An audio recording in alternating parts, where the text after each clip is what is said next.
Indian currency ചരിത്രത്തിൽ പുതിയ ഒരു അധ്യായത്തിന് തുടക്കം കുറിച്ച ഒരു കറൻസിയാണ് ഇന്ന് നമ്മൾ പരിചയപ്പെടുന്നത്. ഈ കറൻസി പുറത്തിറക്കിയത് 1959 മെയ് 11-നാണ്. ഈ കറൻസിയെ കുറിച്ച് കൂടുതൽ വിവരങ്ങൾ നമുക്ക് അറിയാം. 1950-കളിൽ പേർഷ്യൻ ഗൾഫ് രാജ്യങ്ങളായ കുവൈത്ത്, ഖത്തർ, UAE എന്നിവിടങ്ങളിലെല്ലാം നമ്മുടെ ഇന്ത്യയിൽ അന്ന് നിലവിലുണ്ടായിരുന്ന കറൻസിയാണ് ഉപയോഗിച്ചിരുന്നത്. എന്നാൽ നെഹ്റു ഗവൺമെന്റ് ഇന്ത്യയിലെ കറൻസികൾ ഉപയോഗിച്ച് നമ്മുടെ രാജ്യത്തെ അമൂല്യമായ പല വസ്തുക്കളും ഇത്തരം രാജ്യങ്ങളിലേക്ക് കടത്തിക്കൊണ്ടുപോകുന്നതായി ശ്രദ്ധയിൽപ്പെട്ടു.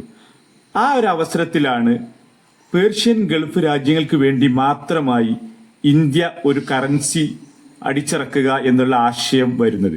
അങ്ങനെ 1959 മെയ് 11-ന് 10 രൂപ, 1 രൂപ പോലെയുള്ള കറൻസികൾ ചുവന്ന കളറിൽ ഇന്ത്യ പുറത്തിറക്കി.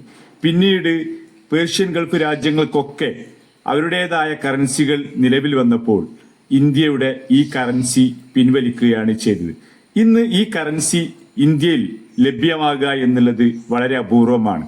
പേർഷ്യൻ ഗൾഫ് രാജ്യങ്ങളിൽ വിനിമയം നടന്ന കറൻസി ആയതുകൊണ്ടാണ് ഇവിടെ ലഭ്യമല്ലാത്തത്. ഇതുപോലെയുള്ള പുതിയ വീഡിയോസുമായി നമുക്ക് വീണ്ടും കാണാം. വീഡിയോ ഷെയർ ചെയ്യണേ.